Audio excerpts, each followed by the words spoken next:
নমস্কার বন্ধুরা, গোপলু কিচেনের আরও একটি রেসিপিতে আপনাদের সবাইকে স্বাগত জানাই।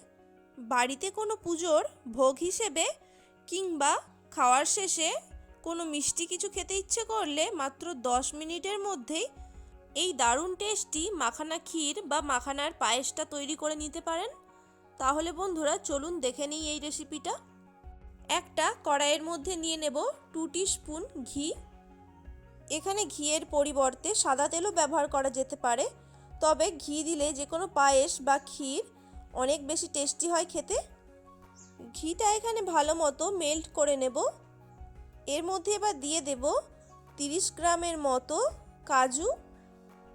কাজুগুলোকে এখানে মিডিয়াম টু হাই ফ্লেমে ভেজে নিচ্ছি যতক্ষণ না কাজুর গায়ে হালকা একটু কালার আসে। এরপরে এর মধ্যে দিয়ে দেব 30 গ্রামের মতো কিশমিশ। এটিকেও কাজুর সাথে একটু ভেজে নিচ্ছি। কিশমিশটা এখানে একটু পরে দিলাম, কারণ কিশমিশটা খুব তাড়াতাড়ি ভাজা হয়ে যায়। কাজু আর কিশমিশ এখানে আমার ভেজে নেওয়া হয়ে গেছে। এবার একটা স্ট্রেনারের মাধ্যমে ঘি থেকে ছেঁকে তুলে নিচ্ছি একটা প্লেটের মধ্যে।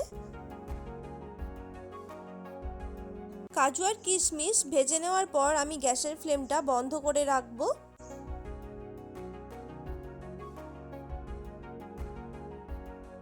একটা বাটিতে 10 থেকে 12টার মতো ছোট বড় সাইজের মাখানা নিয়েছি। আর নিয়ে নেব 4টে কাঠবাদাম। কাঠবাদামগুলোকে একটু ছুরি দিয়ে টুকরো টুকরো করে নিচ্ছি।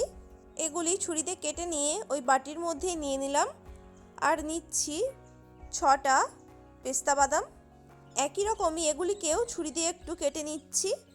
আপনাদের কাছে যদি এই বাদামগুলো না থাকে তাহলে এগুলি স্কিপ করতেও পারেন। ওরই সাথে নিয়েছি 4টে কাজু।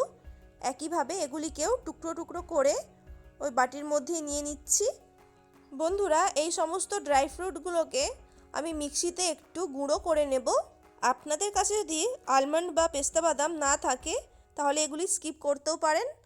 দেখুন, মিক্সিতে একটু গুঁড়ো করে নিয়েছি। একটু দানা দানা ভাব আছে, এইভাবেই গুঁড়ো করে নিতে হবে। বন্ধুরা, গ্যাসের ফ্লেমটা অন করে দিয়ে ওই ঘিয়ের মধ্যেই দিয়ে দিচ্ছি 1.5 কাপের মতো মাখানা। লো টু মিডিয়াম ফ্লেমে মাখানাগুলোকে ঘিয়ের সাথে রোস্ট করে নেব যতক্ষণ না মাখানাগুলো একদম ক্রাঞ্চি হয়ে যায়।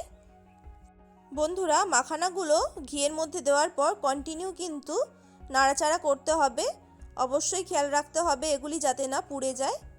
মাখানাগুলোকে একদিকে ভাজবো আর অপর দিকে একটা বাটির মধ্যে 1/2 কাপের মতো গরম দুধ নিয়ে নেব।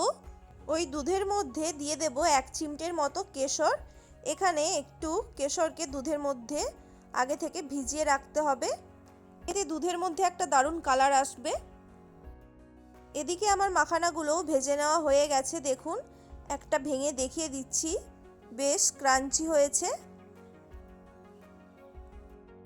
এবার এই ভেজে নেওয়া মাখানাগুলোর মধ্যে দিয়ে দেব প্রায় 1.5 কাপের মতো দুধ, যেটি আমি আগে থেকে একটু জাল করে নিয়েছিলাম। অবশ্যই কিন্তু দুধটা দেওয়ার সময় গ্যাসের ফ্লেমটা একদম কমিয়ে রাখতে হবে। ওরই মধ্যে দিয়ে দিচ্ছি কেশর ভেজানো দুধ। সব কিছুকে একবার ভালো মতো মিশিয়ে নিচ্ছি। আমি কিন্তু এখনও গ্যাসের ফ্লেমটা কমিয়েই রেখেছি। গ্যাসের ফ্লেমটার সাথে সাথে আমি বাড়িয়ে দিচ্ছি না, তাহলে মাখানাগুলো কিন্তু একদমই সব দুধটা শুষে নেবে।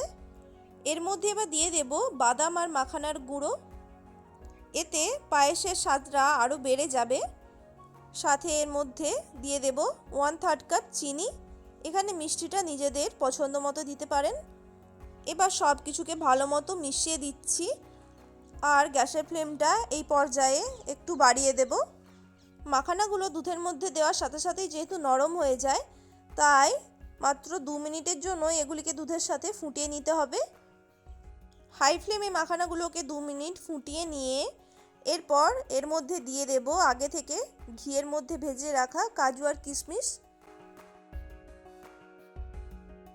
মাখানা ক্ষীর আমার এখানে অলমোস্ট রেডি হয়ে গেছে। বন্ধুরা, আমি এখানে এলাচের গুঁড়োটা দিতে ভুলে গিয়েছিলাম। আপনারা এই পর্যায়ে এলাচের গুঁড়ো দিয়ে দিতে পারেন। দেখতেই পেলেন বন্ধুরা, কত তাড়াতাড়ি মাখানার ক্ষীর বা পায়েস তৈরি হয়ে গেল। এরকম চটজলদি মাখানা ক্ষীর বানিয়ে বাড়ির সবাইকে খাওয়াতে পারেন। রেসিপিটা ভালো লেগে থাকলে অবশ্যই একটি লাইক করে দেবেন। আর আমার চ্যানেলে নতুন বন্ধু হয়ে থাকলে প্লিজ চ্যানেলটিকে সাবস্ক্রাইব করে পাশে থাকা বেল আইকনটি অবশ্যই প্রেস করে দেবেন। সবাই ভালো থাকবেন, সুস্থ থাকবেন।